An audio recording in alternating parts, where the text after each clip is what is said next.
Hello and welcome to Willow Talk, regular episode. Adam Peacock alongside Brad Haddin. Hads, how are you? Very well, mate. How are you? Good weekend? Yes, very good weekend. It's 4 days ago. Today's Thursday. Well, Looking forward to this weekend. It's taken 4 days for me to get over mine. Yeah, exactly. That's surprise 70th. You did, that's right. You old man? Mum and dad. Oh, mum and Yeah. 70th? Joint one. They born on the same weekend or something? Oh, they're a couple of weeks apart, so we did it in the middle. Surprise party. Alyssa Healy's here as well. Hey, Hills. Hey. Did I you had a get an quiet invite to weekend. this? Yeah. I didn't get an invite. I didn't get him. I thought he was going to say it was his, but anyway. Which is why, 70. ladies and gentlemen, we didn't do one right off the back of the T20 World Cup. We needed time to digest everything. So that's why we didn't do an episode a couple of days ago. But, yeah, congratulations to the parents' Hads, and I'm sure it was a good night. We couldn't have done an episode on Sunday. You would have been man down. What was drink of choice? I can't Fanta? remember. Gin. Yeah. Lots of it. Oof. Yeah. Spice rum. Oh, you thought you were in the West Indies. On a rum punch as well. No, I wouldn't be seen with a pink rum punch. A lot to be said for it, isn't there, Heels? Yeah, Rum punch. that surprises me a little bit, but anyway. Anyway, today, we're going to get into India's success in the T20 World Cup and South Africa's near success, we could call it. Yeah. That's a kind... There's other words being used for what happened Yeah. in those last 5 overs. But anyway, England's new look test squad to face the West Indies. England's new outlook on what happened with the Bairstow stumping. We'll get to that. Joe Root's comments. Wow, what about that? Play it or leave it. We'll have a Jimmy Anderson edition because he's about to play his last ever test match, and sundries as well. Now, if you haven't already, please follow Willow Talk on Instagram and TikTok. Hit the links in the episode notes or search Willow Talk Podcast. It's the best way to get in contact with us, like Mark has, who shot through a reply to the Michael Bevan video we put up on the weekend. And Mark asks, Hads, did you ever play against Bevan in Canberra? No, not in Canberra. In We juniors? miss each other. Yeah. Mm, I'm a few years younger than Bevo, okay. but nah, never. I think we need to talk about how salty Hads was about that question because he's like, how old do people think I am? Yeah. So he was not happy having to answer that. Oh, it's both. It's because both have got a full head of hair. So, like, we think they're the same age. Wouldn't know. Hads wears a hat. Hads Mate. in his... What do you got today? Dale Earnhardt. Yeah. I swear this bloke drove NASCAR over here. Not Dale Earnhardt, Hads. Mate, because all the trucker my hats he's retro got. hats, this is just one of many. Yes. Now, Shelley's got a question for you, Heels. Following the chat about State of Origin allegiances last week, by the way, unlucky in Melbourne, Good luck at Suncorp. Shelley said, tell Alyssa, I was also born in Queensland, but I had an exorcism performed and I'm much happier now.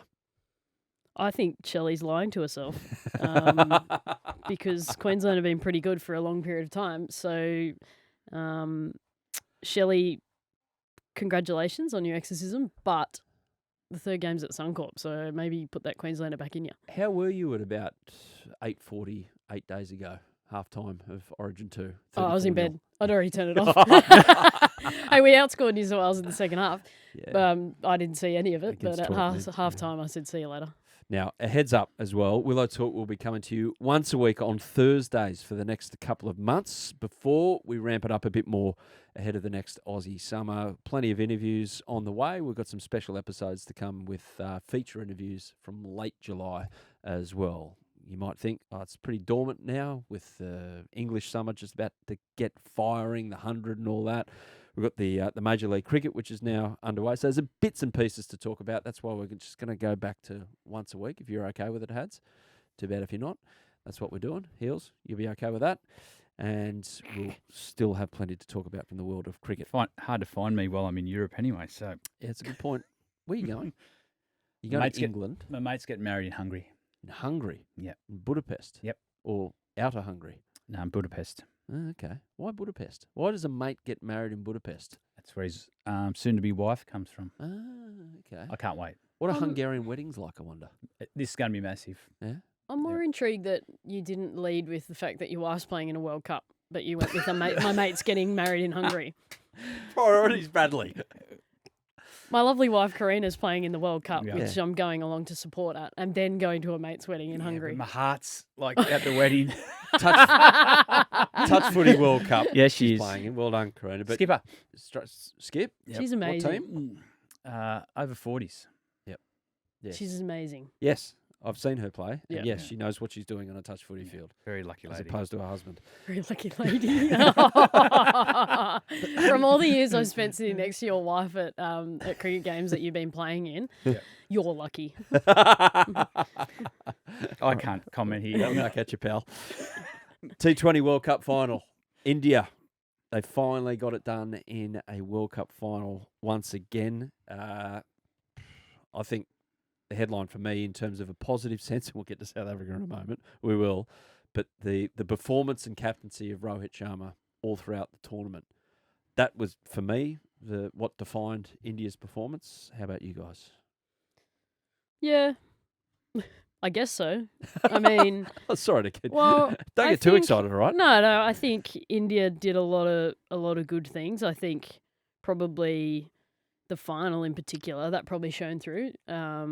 You know that Rohit is a pretty good skipper. I mean, Virat Kohli turned up when it really mattered as well. But yeah, I mean, India struggled their way through the tournament in the US and had the hard end of the conditions, and then all of a sudden they get given some good ones. They just showed how classy they are. Oh, I think a lot of good things come out of the tournament for India. One, class is permanent. Virat Kohli, he was under pressure with runs, but he came together at the right time in the final. Oh, I thought the team was really well led. They came into that tournament, yes, under pressure because they're India, but also Rohit Sharma, Hardik Pandya.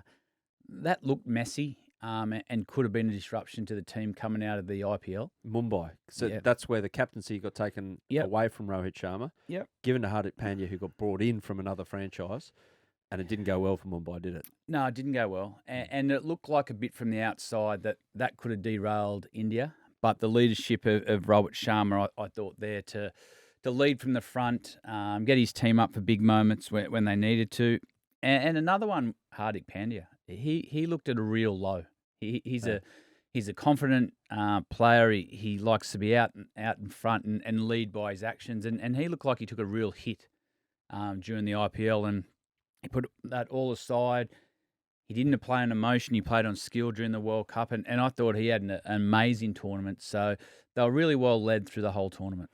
Well, I think there was a bit of that maybe that franchise cricket, there might have been a few extra headlines around that. There's a lot of chat around India about what was actually happening behind closed doors at Mumbai. But I think when push came to shove, they were obviously able to put everything behind them and play well for India, which is what you want. But Yeah. Hardik Pandya has had a lot going on from all reports off-field as well throughout that IPL, as well as being booed right around the country when potentially you're the next captain of India. Yeah. Must be hard work. So it was probably a blessing for him to get out of there and go and play somewhere else and go into the US where relatively unknown and just go and play cricket again, forget about the rest of it. Well, you were there for the IPL for part of it, and you know how fanatical the Indian supporters are. The Hardik Pandya booing was something that I think everyone in India was shocked. No matter where he went, it wasn't just at away grounds, which you can understand when he goes back to Gujarat. They boo him because he was the previous captain, but it was happening at his home surface. It was happening everywhere. So it was something that no one had ever really seen in India before. Well, my first game when I got over there was against KKR versus Mumbai at Wankhede. And I was sat amongst the KKR people that I'd only just met, like maybe 5 minutes before the game started. And when Hardik Pandya walked out to bat at Wankhede and the whole of Mumbai fans are booing him, including the KKR people sitting behind me, I turned around and yelled at them. I said, "Don't do that. Like, what are you doing that for?" And they were like, "Oh, we're just joining in." And I was like, "That's the next captain of India that you're booing. Yeah. And you're just encouraging their own fans to boo this guy," which is super un-Australian. It's not something that we tend to do, but I didn't like it. No matter what's going on, doesn't matter. But imagine being booed by your own fans. That's hard. Can I just go back to you telling people that you'd met 5 minutes ago, telling them to shut the you-know-what up? I was like, I literally turned around. I was like, "What are you doing?" And How'd he that was go like, down? No, the guy was like, a bit taken aback. I was like, "Don't do that. Like, the guy's under enough. Like, look at him. It's like the Mumbai people are booing him. You don't need to add to that. Yeah. Like, there's 40,000 people who are booing him." I'm sure it made a vocal difference as well with 39,000. Well, there were 3 of us not booing him. So I was sitting with Lisa Stalaker and I just like looked at her and we shook our heads and I was like, I feel sorry for this guy. Yeah. No matter what he's done, doesn't matter. People probably know more than what I do, but I was like, this is so unfair. It was relentless, wasn't it? Yep. Bounce back, though. He performed. Rohit performed. India performed, full stop. But without further ado, we now introduce this latest instalment of South Africa Did What? It was 30 off 30 being widely reported. It was actually worse than that. It was 27 off 28 at one stage. Mm. And it all went to pot. Why? Was it head? Or was it something India did? Or was it something that words fail? I don't know. Where do we place this, Hads, in terms of the realm of the great chokes in world sport? I'm going to let Brad answer this one. It had to be head noise. They'd played, I thought, some really attractive cricket through the tournament. They won a lot of close games that they've lost previous in big events, but they got themselves in a position where in the modern game of 2020, you're knocking that over with 10 balls to go. Had 6 wickets in hand, and they just found a way to lose the impossible. It must have been, and looking at it, that we're going to win, and then panic rather than play what's in front of you, free yourself up, and the game's over in 10 balls. So, yeah, it had to be a combination of a little bit what's gone on in the past, and two, not knowing how to win those games. Not knowing how to win plays a huge role in tournament play. You've got to, but I think that's what they did well throughout. All of a sudden they're winning these games that they hadn't before. They were finding ways to win, which is not always a good thing, but at least they were doing it. But then can you do it on the biggest stage in front of, one of the biggest teams in world cricket? Can you do it? They obviously couldn't find a way that time. What I would like to know, I'd like to know what was going on in the dugout. Yeah. What was the conversation there? Because if you're a team that's won those moments before, you're just sitting there and they say, "Oh, what do we do now?" Mate, just pop 2 in the stand. We're out. We're on the drink in 5 minutes. Like you need 30 runs. Well, here's the thing. I want to ask you guys about this. So there was a moment that kind of got skipped over. Everyone just looks back on it now and goes, "Oh, choke. India too good in the end." Overall, for the whole tournament, probably deserve it. But South Africa, again, they leave it out there. There's a moment there at the end of the 16th over where Rishi Pant goes down with the knee. Physio comes out, get it strapped. So instead of just the change of ends and end of the over, there's a 3-minute gap from last ball of the 16th over, first ball of the 17th over. First ball of that 17th over, Heinrich Klaasen tries to send one to another island and gets a little feather on it, caught behind off Hardik Pandya. Those 3 minutes, did that fertilise the head noise in South Africa, or am I just trying to pick something out as an excuse for them? It gives you time to think about it. Yeah. You would have so many scenarios going through your head. You would have had your bench going, we're 2 good hits away. We're going to win our first World Cup. The monkey's off our back. What are we going to do? Do I just pop a couple in the stand? Do I get through this? Do I get through Bumrah? Do I get through what do I do? So they would have played out 5 scenarios in their head, and maybe that was used as a bit of a tactic. I don't necessarily think it was a tactic, but it definitely probably halted a little bit of momentum for them and makes you sweat a little bit when you're standing there and you're waiting 3.5 minutes for the next ball to be bowled at you. Yeah, it can make you do some weird stuff. Sometimes when you're in the flow of the game, you just, like Had said before, you're just watching the ball reacting. But I don't know. I've read a little bit about it. It's quite interesting, but is it smart or is it bending the spirit of cricket? Oh, don't get me started on the From spirit India. of cricket again. He strapped his knee, didn't he? Yep. Yeah, he did a lot smarter than the Afghanistan Afghanistan team. Yeah, did. but in that scenario again, like that's calls for like he should have gone off to do that and come back on. That doesn't need to happen on the field. We don't need to delay the game any further. Wicket keeper can't easily do that. Can Well, you? you can now. Yeah, You can. Yeah, if they're But in you the can't quickly do it. That's what I'm saying. Well, you can. Surely he's ready to go. Just take the pads and the gloves and off you go. So No. There was always going to be a 3-minute break as soon as you hit the deck. yeah. Especially with his history. Yeah, exactly. Well, yeah, and that's the other So side. you're okay with India doing that in that time, with it all on the line, to try and break the momentum? Well, it worked. It didn't look as obvious as the one against Afghanistan, where the guys you had everyone saying get down. That they did it a bit more where the line is over the right side of the line, but they still used it as a tactic to change momentum. There's no doubt about that.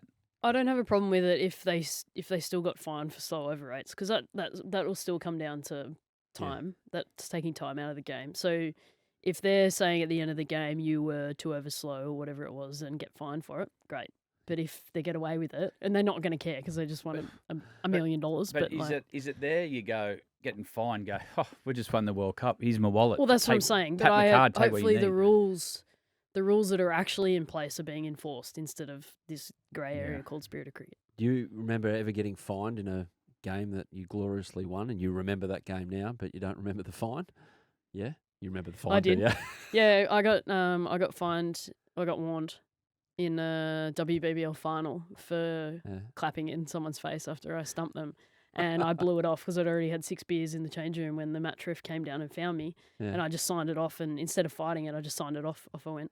And then did something dumb in WNCL the next weekend, and then was on I had demerit points and stuff. And I was like, I shouldn't have signed off that first time because I didn't care. I was like, see you later. But I probably should have cared a little more at the time. I've signed off on a couple. I remember the one you signed off on. You didn't care. You just went, guilty. Yeah, I remember walking into that one after pointing the bat at him, and Mitch and Ben had a confrontation, and there was a lot of them in there because they thought it was going to be heat. I said, "Give us the paper," and I read it. I went, "Yeah, that happened," and just walked out. He goes, "What do you mean?" I said, "Can't argue." Yeah. Team of the tournament. I'll list that in a moment and see if you agree with it and how far away you would have gone from it. But a wide question for you.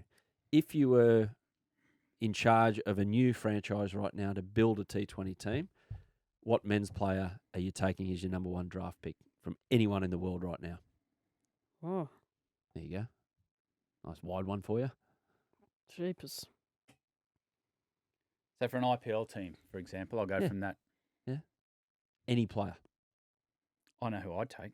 Well, say Go it, on. Go on. Gill. Shubman Gill. Yep. Okay. Oh. Left field. Well, you look at Rohit Sharma, Virat Kohli. They're coming to the back end of their careers. Gill. Okay. Fair enough. I'm just thinking what competition I'm starting where I'm going to go with in the Maldives. We're just starting a brand new competition, island to island. And I'm going to take Marcus Stoinis. Stoin. Well, he did make the team of the tournament. Shubman Gill probably wasn't what I was looking for in relation to out of the T20 World Cup, but go have a look. Different thinker. Yeah. And who India have made captain for their next tour. Okay. Gill, so it's a change in the guard. He doesn't bowl. I don't need I a want bowler. my marquee player to be someone who can do everything. If it's not Marcus Stoinis, it's like Virat Kohli because he's going to promote the hell out of it. Well, you need a captain and you need runs at the top. And this is a great team there, but it's a generational change. The game's changing. Alson. Could be a one-off tournament, Hads. It's going to flop after year 1. You just want to pick the best players now. He's the best. Alson sent us a message on Instagram pointing out the most World Cup winners, other than Australia, defeated Australia along the way before lifting the trophy. So maybe the final was a given. Rubbish.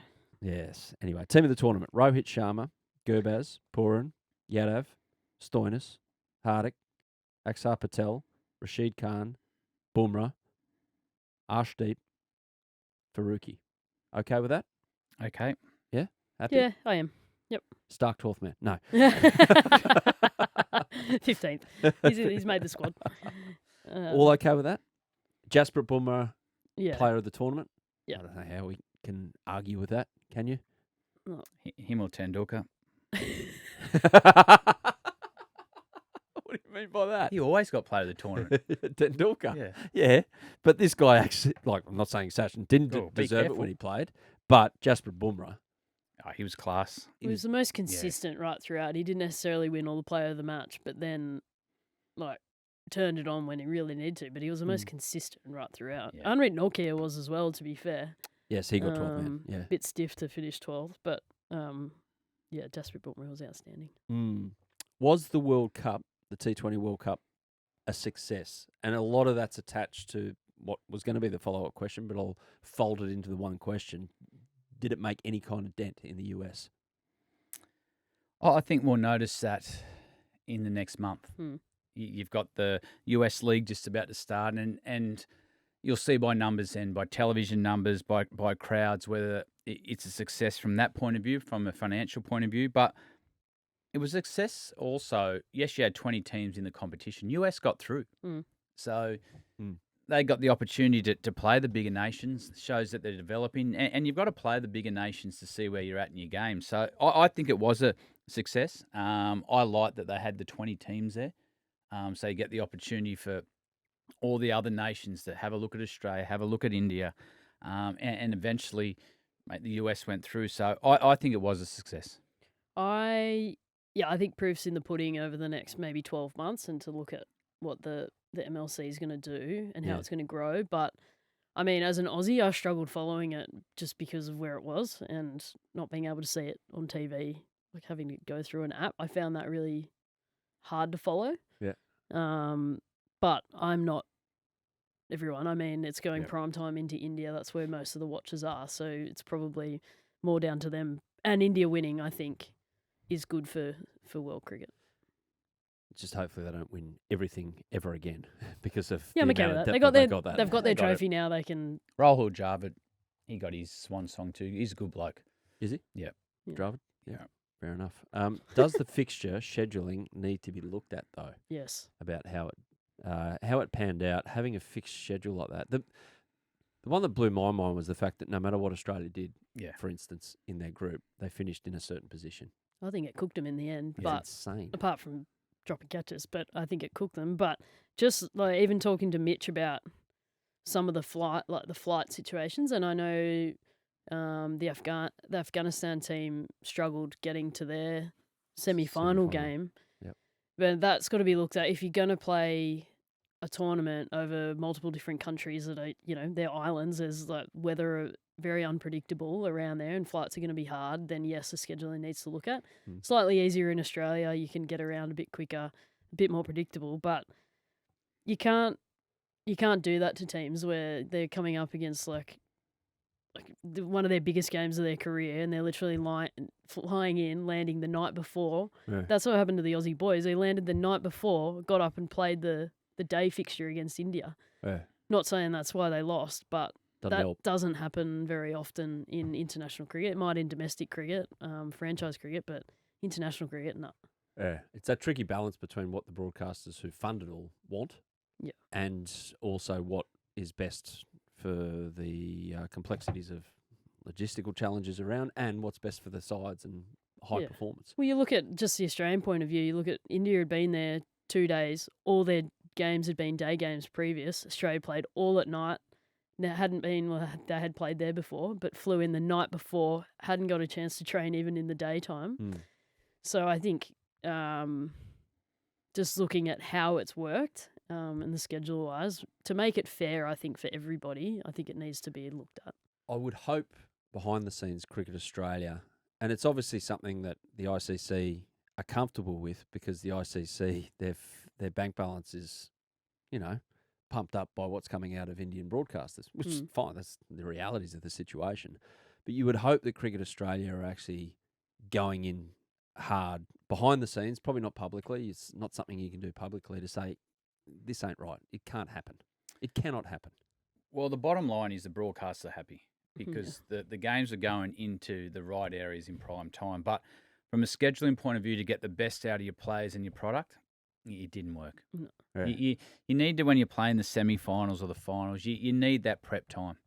Well, the other way you need the prep time is to promote the game. You need a couple of days leading, build up the rivalry, have a bit of fun in your press conferences, give the players an opportunity to freshen up and train. So from that point of view, they didn't get their scheduling right. It didn't make sense, did it? Because Australia, and this was the size of the tournament. I've got no problems with Uganda, PNG in the first stage of Mars, whatever. It's great. It's growing the game, and it's going to provide greater depth to those countries, and you never know what's going to happen in 20, 25 years. But you look at the fact that Australia, between one of their group games, it was a week.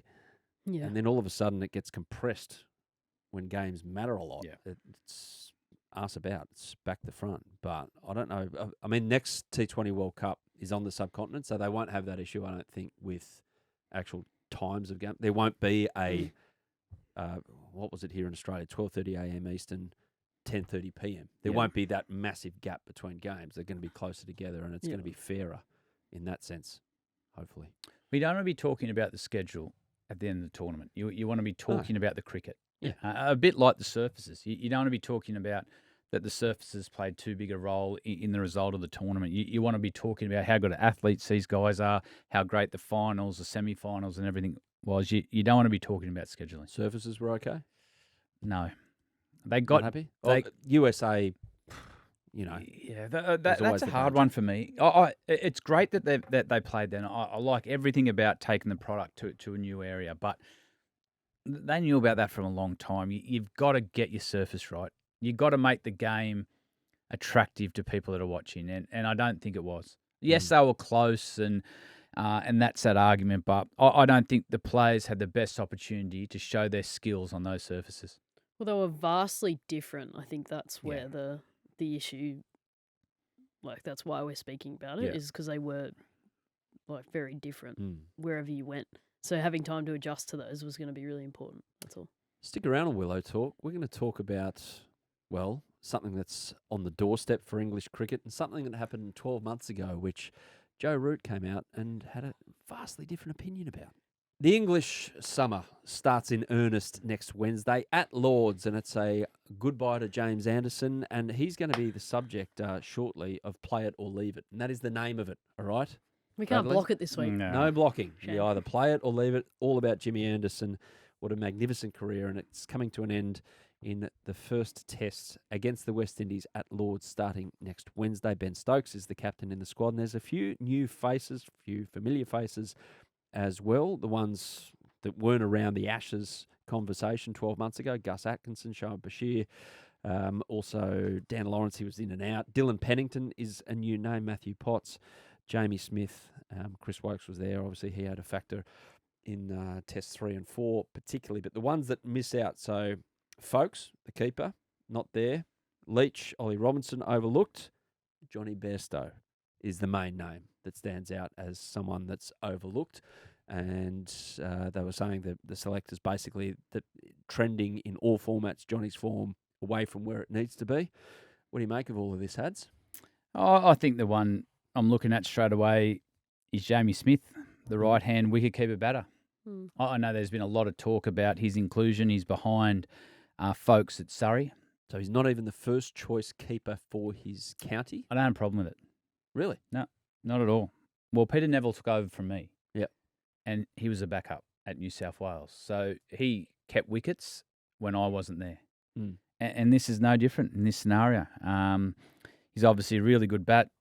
Smith, he's got a first-class average of 56, so they know what he's like, and his gloves are obviously good enough. So just because he's behind Folks here doesn't mean he's not the best option in the country. Yes, there's other keepers that are playing, but obviously they've seen enough of him when Folks has been away. So I don't have a problem with it at all. I worry about it just because, especially as a keeper, and like you could probably attest to this as well, like having consistency and a backing is really important because there is only one of you and you're always fighting for that spot. And as a bowling unit, having consistency behind the stumps is also really important, I feel. And Ben Folks has got some of the best hands in the game. I worry about it from a keeping perspective. If you're picking this guy for his batting, great, that's fine. But if you're losing a bit behind the stumps, not ideal. So it's all about the messaging and why they're doing what they're doing. I haven't seen him play, so I can't comment too much on his keeping. But if he comes out and does an outstanding job, great. But when they came out and said, Ben Folks doesn't quite have that second gear that we're looking for, what are the others doing around him? Sometimes it's not all about the keeper coming out being Adam Gilchrist and slogging, 90 off 60 balls to get your team over the line. Sometimes you want someone who's going to be able to dig in and play that role, which he was really good at. So I think the pressure's more on the guys around him if they're going to stick to Bazball and play it. That's their job, not necessarily Ben Folks if that's not what he's about. Yeah, I think we might get a shock with how well he keeps. He might be the second best keeper in the country. Yeah. We haven't seen enough of him yet. So they've obviously got a clear style that they want to continue with, and that's what they've had their success with. Even Johnny Bairstow keeping against the Aussies. There was no way in the world that Johnny's in the top gloveman in England. Yeah. But his batting was they put more focus on his batting. So, yeah, as I said, it looks odd from the outside, but once I thought about it more, he's kept quite a lot with folks being away. His batting is an interesting one because I remember watching folks play one of his first tests. He might have even got player of the series in his first test series against Sri Lanka. He got hundreds in Sri Lanka, so he's got a good first-class average with the bat, but it's just a style of game that they've found that works for them, and then they don't want to tinker with it. But if he's the second best, let's say he's the second best keeper in the country, why is he still at Surrey? Well, someone would have picked him up. Yeah, he might have got enough opportunity, same as Peter Neville. He was always the second best keeper for a number of years behind me, but he didn't want to leave New South Wales. So it'll be interesting what move he makes after that, whether now that he's got the opportunity to play for England, he wants to be playing more county cricket, but they've seen enough of his keeping. It'll be interesting to know how many games he's kept. What about Bairstow? It looks like he's certainly rule of line for him ever again keeping for England, but as a bat, can he sneak back in? He only averaged 24 in India in those 5 tests. He's reached 100. It's a fair old career he's got so far. Obviously, there's one incident at Lords that kind of stands out in recent memory, but he's 34, played 100 tests. The end for him, or can he sneak back in as a 4 or 5 somewhere? Well, I think the only way he can, and he's played 100 tests, his average has been trending down, especially the last 5 tests against India. The one place he does play well is here. Yeah. So, and it depends on the makeup of your squad. So, say, for example, you don't want to take a Folkes. You want to have another batting option to play Bairstow at 6 and keep if he needs to. He could maybe, if he shoots the lights out this summer for Yorkshire, you might be able to get on Ashes series as a backup keeper. But he's played 100 tests. He's had a great career. Yeah, it looks like it might be the end.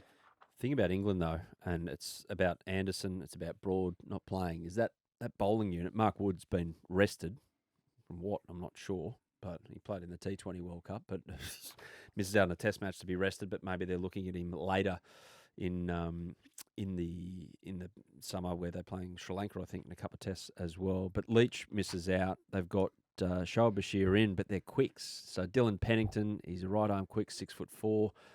He's taken 31 wickets at 24, so he's there, it looks like, on merit. But they're going to have to find... They've got 18 months, don't they, before their next huge series against us to find something that's going to work in these conditions. Yeah. It's not easy replacing legends. No, but they've got time, and I'm kind of glad that they're doing that. I mean, the guys that have come in and had a crack haven't exactly blown the world away with what they can do. I mean, Ollie Robinson's nip backer is pretty good, but it's sad to see him miss out. But I think they've got time, and the oppositions they're playing against, not to be disrespectful, but in their home conditions, should be able to get on top of. So why not give some young guys a crack, see what they've got, knowing that an Ashes series is looming. That's how they pick their squad. Yeah. With not picking Wood, they've worked back from the Ashes. Yep. They've said he's got X amount of games left in him. Yep. We'll get over West Indies, we'll go over Sri Lanka, but what we need to do is find a different style of bowling to be successful in Australia. They've gone for big lads, big tall lads that hit the wicket hard. You got Wokes who do a lot of their swing work if the ball does swing, but they've picked a team to find a couple of bowlers to get ready for the Ashes. Righto, speaking of swing bowling, Jimmy Anderson. It's the play it or leave it Jimmy Anderson edition. So play it or leave it. What are the rules again? A reminder, play it, you agree with it. Leave it, you don't agree with it. This is confusing. Right? No, it's not that confusing, Bradley. We don't like to leave the ball. Never done it. Leave it. Be negative. Yep. Oh, don't say that word. Negative. Either leave it or, But play it, yes, you totally agree with it. And it's ahead of Jimmy Anderson's final test. Jimmy's still got it. 7 for 35 against Notts this week. His first spell was 10 overs, 2 maidens, 6 for 19. Thanks very much. Amazing at the age of 41. So, play it or leave it. So, Jimmy Anderson has been selected for this and then had a conversation with Brendan McCullum to say, you know what, it's time for you to go, pal. And they both agreed. Mutual agree. I don't know how much mutual it was, but anyway, that's what they decided. That's why he's playing the first test at Lords. However, the question is, Jimmy Anderson should have been able to retire on his own terms. Play it or leave it? I'll play it. I agree. I think At 41, still taking 7 for 30 in domestic cricket. He's still got what it takes. Yeah, I agree. I think he should have been able to retire whenever he wants. I mean, that might be at 48, but I'm glad they had the conversation because the Ashes is looming. I'll leave it. Oh. What? I actually think he's retiring when he wants. I think they sat down, had a conversation about where the team's going, started the English sum and said, this is what we're looking at. This is how we're planning for the next cycle. And we all do it in test match cricket. You look at your big events, and Ashes is the next big event. They sat down, had a mature conversation. He's given the respect he deserves, and he's getting the last test match at Lord's. I think we've both said we're both on the same page, but one of us has played it and one of us has left it. Like, we both said the same thing. So I don't know who's right That's or why wrong we're in not this very answer. good at leaving things. Yeah. Because I'm agreeing with that because he has retired on his own terms, has he not? No. Oh. No, you're thinking that he should have been able to. Yeah. Well, I thought he has. No, he hasn't. Oh. It felt like a mutual understanding. I swear to God he has. He's 41. Surely they would have punted him this is years so ago. confusing? You know why this is so Because it's us two? For 2 words. Leave it. It's like, I've never read that before. Well, okay, sorry. I misread the whole situation. I thought he got to choose when he's retired. I mean, why would you retire after a first test? Unless it's at Lord's. So I assume that he's like, oh, that'll do. Go to the next one. You don't know that he hasn't It's said like trying that. to get a teenager to clean their room. Oh, don't clean my room either. toddler So. It's like toilet training almost. That's the most frustrating thing you can do as a parent is toilet training. Just let him go out And with the dog. this is on the verge. On the verge. Males, yes. Females, no. Anyway, back to the task As at long as they're hand, aiming you at two. something. Yeah. Jimmy Anderson, 700 test wickets. Jimmy Anderson's record for most test wickets by a fast bowler will never be beaten. Agree? Play it. Play it? I'll Play agree. Play it? It's hard to think how. No given other how fast cricket's bowlers going. playing till they're 41. And Yeah. they probably need to play till they're 46 to break it. He's extraordinary. Yes. Okay, play or leave this.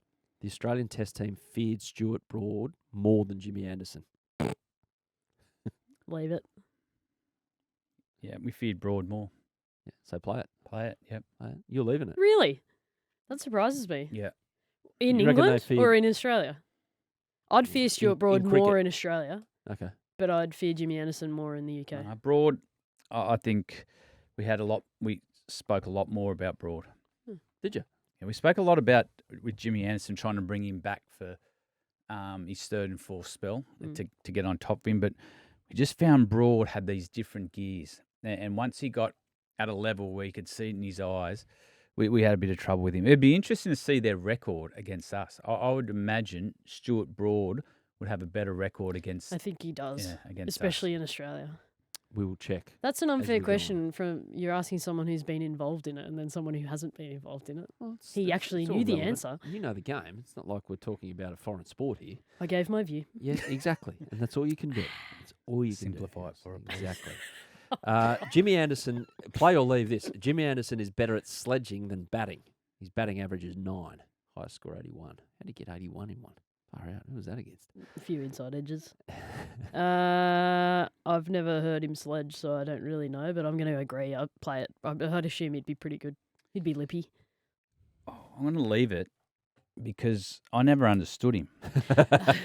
So he tried really hard. I knew he was saying something, but I never understood it. That Yeah, right. Manchester accent. I'll tell you what he did do as a number 11, Yeah. and he did stand in front of you. He Yeah. wasn't that good, but he was brave. Were you out there that day that Yep. Michael gave him the advice at the Gabba? Yeah. Unsolicited We advice? we gave him a bit more advice that didn't get picked up about 30 seconds before. Do tell? Oh, I heard a wee in Leave that, it. but Brad said that he doesn't sledge. Yeah. So, but The I heard a slips. wee. Yeah. The slips. Wee? Leave it. No, no, that's not part of the game. Boring. Next, what was the advice? Similar to Michael's, I think they said. Okay, fair enough.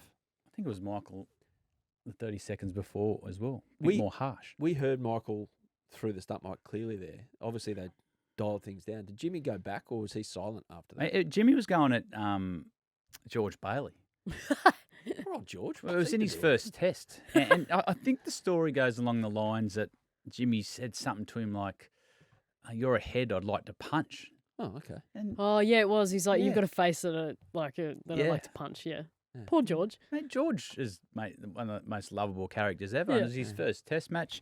Mate, he's having a ball under the lid. Mitch is bowling like the Thunderbolts. wind. Yeah. He was in the game more than anyone. He wasn't going to get hurt. Yeah. Yeah, strange. Did Jimmy say anything after Michael though? Said, or did that shut him up for a bit? I don't think he had a chance to. Yeah. Who won the What's Test match? 5-0. It's not like Jimmy Anderson can turn around and say, I'm going to break your arm, because that won't happen. I'm going to bowl an outswinging skitter Yeah. to you, and I'm going to bowl a nip teach backer. you. Yeah, nip backer. I wouldn't have liked to face him though in English conditions. No way. He was very skillful. He started his career, I remember Jimmy bowling mid 140s. Yeah. Then as time went on, his skill set just grew and grew. You only have to look at his record. It won't be beaten, as we said, but he's a class act. Okay, Jimmy Anderson would make a great bowling coach for Australia. Leave it. No, not having him. Nah. Why not? Why? Why not? There's no way he'd agree to that. Never know. Money talks. I never seen Jimmy Anderson. I'll leave it as a bowling coach. Stuart Broad, I like the way he talks about the game, Yeah. Yeah. but I've only listened to that more since he's retired. So maybe now that Jimmy is retiring, we'll get to listen to a lot more of his tactics. Sometimes people are so good at what they do that they can't actually explain how they do it. And I Yes. feel like Jimmy might be one of those guys. Junior. Well, we'll find out early enough. Yeah, he's Junior. exactly. Yeah, Emmore? he is Oh, mate. exactly that. Yeah, he doesn't understand why people can't No. do that. And I love What, that- commentating That with him. story you told here Yeah. on Willow Talk previous episode. Why can't you just flick him over cover Yeah. or Nah, whatever? mate, I'm he like, was that Not good. everyone can do what you can Why do. can't you just hit it for Yeah. 6? I can't. Just catch it like that. Yeah, it's He like was that skillful. Albert Einstein. Yeah. Why can't you split atoms? Or whatever he did. Anderson, by the way, is going to stay with the England squad to mentor fast bowlers this summer, so he'll get a little Yeah. crack at teaching. So we'll see how he goes. And last one, Jimmy Anderson is England's greatest Test cricketer. Play it or leave it. Play it. Yeah. You got him at number 1 seed? Yeah, I think he has to be. He's definitely in the conversation. No one's going to go past his record. Mm-hmm. I'm going to block it. I haven't done my research enough. Oh, okay. It's leave it. Leave No, it. block it. I haven't left it. I don't disagree with it. I just haven't done my research. We'll come back to you next week then about it all. By the way, Stuart Broad against Australia, 153 wickets in 40 tests at 29.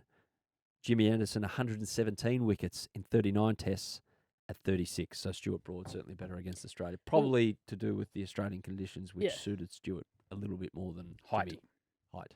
Pace. Height helps Skill. in Australia. Let's get to sundries, and we're going to go to women's cricket first. And Australia A will play India A in a multi-format series next month in Brisbane, Mackay, and the Gold Coast. 3 T20s, 3 one-dayers, and a 4-day red ball game. How imperative is this, Heels, to build depth for your squads going forward?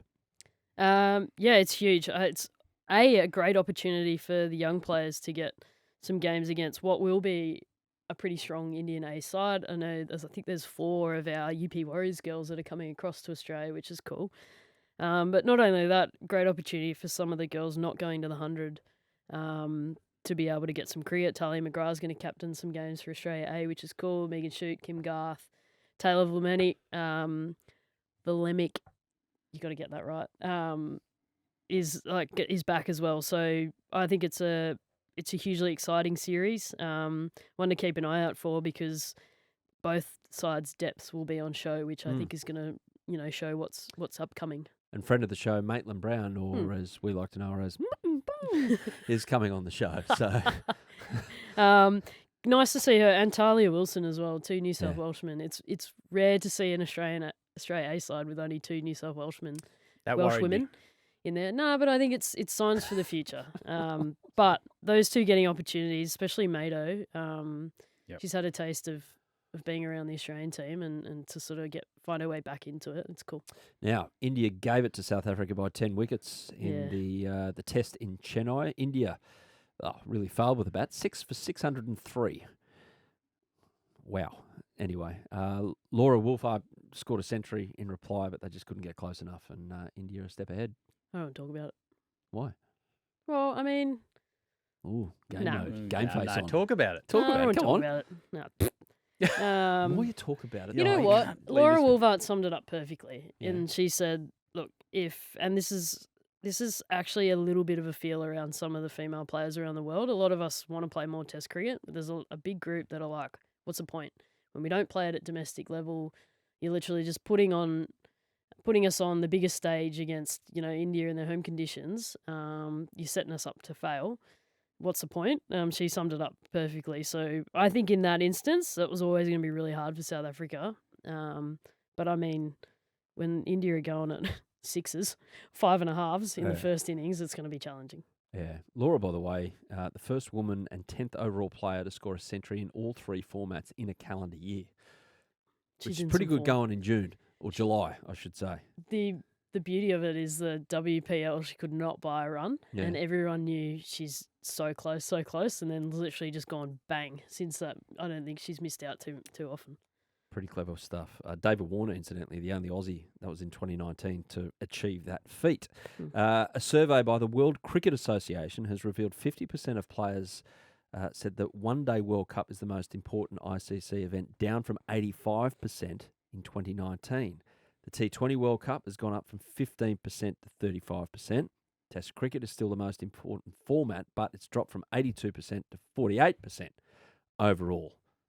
What do you make of these figures and how players feel about the various formats, Hads? Yeah, it's an interesting. What I do like is that Test cricket's still number one. I'm worried that it's going down, and I'd be interested to see what ages were. Yeah, the surveyed. demographic of each. The 15 to Ooh. 24s, I reckon, high Yeah. on the T20s, and Yeah. the 30 pluses high on Test cricket. Yeah, and what countries? Yeah, that's more the yeah. point. What countries have answered Yeah. that maybe for the first time as well, like coming into the World Cricket Association. Are you in that? Yeah. You sure about that? Yeah, well, we used to be FICA. I was just checking. Well, we used to be FICA, but it just got renamed to the World Cricket Association. No, it's just the way that you said yes. I wasn't sure if you Yeah. were sure. So yeah. Yep.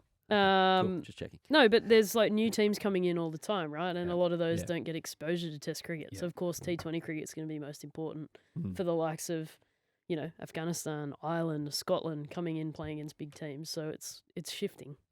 Now to the one I've been waiting for all episode. The ECB has released its own 3-part documentary on the 2023 Ashes series. Now I went on the ECB website last night to try and check it and have a look at it, but you've got to sign up as a super fan or whatever. Go on. I went that. I'll ask Sammy what it was like because he did. So I don't want to be bombarded with their spam emails and things like that. Anyway, the Carey-Bairstow stumping gets a lot of screen time. Fair enough. And Joe Root summed it up by saying, and the quotes have been doing the rounds this week, initially I was quite angry, but I think when you're involved in a game, it's very difficult to put yourself in the other position. So I'd like to say I would have dealt with it differently than Australia, but I could very easily have done the same thing. And at the end of the day, it's within the laws of the game. You should be aware as a player. Here we go. Drum roll, please. Johnny will hate me saying this, but if you stay in your crease, you can't get given out, can you? Story time with Joe. I just don't have any comment to it because it's what we've been saying all along. It's so good. There's common sense, finally. It is so good. What I'd like to say about that, Joe Root comes out and says that on the day, it's done. Yeah. That's never going to happen. That's affected Bairstow as well. He's had to every press he's done, all on the social media. It's been there all the time. If Joe Root comes out and says exactly that after the event, that's dead. That's not a story we're never talking about. Now it's going to be talked about like Under Armour. Instead of Ben Stokes chewing a wasp with the BBC, I can still see it on the boundary line. Brendan McCullum saying, "Yeah, no, I'm not going to have a beer with them," and sulking for the rest of the series and barely doing any press. But with the benefit of hindsight, which happens because it was a very emotional time, wasn't it, everyone? Well, reading this, it means that they use that as their advantage to get back into the series. They used the emotion of that. They used the crowd and how everyone got involved. We talk about it affected Alex Carey. And from that moment, Australia didn't win a test match. So Stuart Broad says in it as well that, I played it up. I was playing on the emotion of it all. they listen to these comments. That's exactly what they did. They got the whole country on side, made it uncomfortable for Australia. We've done it before with Stuart Broad. Remember that the paper said he's the number one villain and everyone went after him for the summer. That wasn't a fluke. Look at his figures against us. That didn't just happen. Yeah. But if he had said that, it would have been a story. You know what I think's happened? They've been listening/watching Willow Talk, and they've seen all of those videos being sent in from the English county system, and have gone, we're just as bad as them. Yep. We got to ham it down. Hey, Hads, you signing up to be a super fan to watch the doco? Not that much of a super I fan. wonder if Johnny's going to watch it, because he said one of his answers to one of the questions in the World Cup was, I got better things to watch on TV or whatever. So I wonder if he's going to watch it. He's not in the test squad anymore, so he's maybe not obliged. He's got more time. Yeah. Potentially. He could watch it back. Potentially. And last one. Gray Nichols is bringing the scoop for its 50th anniversary. Now, timeframes, you're 2 years older than me. I'm 45. You? Oh, stiff. 47 this year. 47? 30. 30. So I reckon you missed the craze just. Because when we were kids, when I was like 6, 7, 8, the scoop was the honey. It was the best. Well, yeah, it's the 50th anniversary and I'm 34, so yeah. You can't do I know. But it was around the scoop. It was a big thing. But by the time you came around, it was all about Kookaburra. That was the Yeah, it was most the Ridgeback. Super legend. Super legend. Dean Jones. I do love this time of year when Grey Nicks bring something out, and my Instagram's just flooded with all the players that have Grey Nicks involved, and it's the same stuff. How much you love the scoop, Hads, when you were growing up? Well, You've got to be careful here because no, we all had one. Kookaburra, That was one of the first cricket bats that I got. I remember watching Greg Chappell use one. But it's great to see the retro bats come back. We've seen it last summer, and Grey Nicks have done a wonderful job to follow Kookaburra. We've seen the retro bubble come back. We've seen Ricky Ponting's Ridgeback come back. So all the kids, I know my kids have got retro stickers on their bats now. So it's I love that's come back. I'll try to get hold of one for us. Oh, cool. Thanks. I think the not downplaying Grey Nicks, I reckon it's awesome, but the Kookaburra retro bat this year is going to be cool. Yeah. What is it? I can't tell you that. Cash for comment.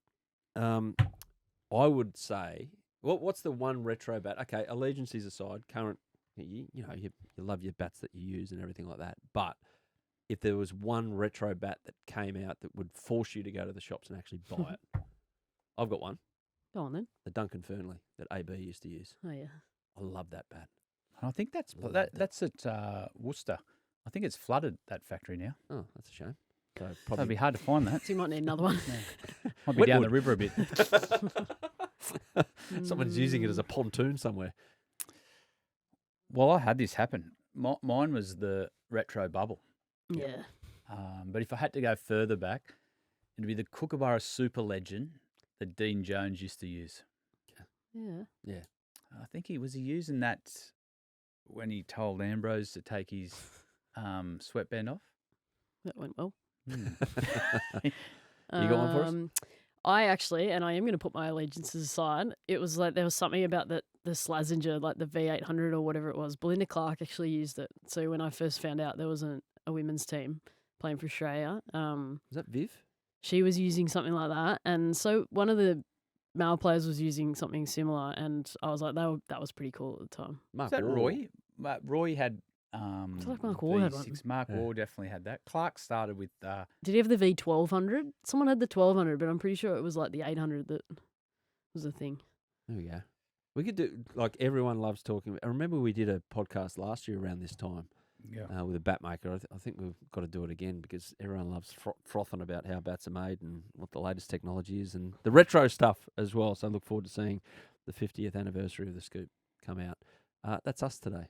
Thank you, Heels. Thank you, Hads. It's been a pleasure. Thank you. It has been a pleasure. Catch you next week. Are you both in the country? Yep. Yeah. Excellent. Play it. Yeah, good point. You got it right. Yeah, amazing. See you, everyone.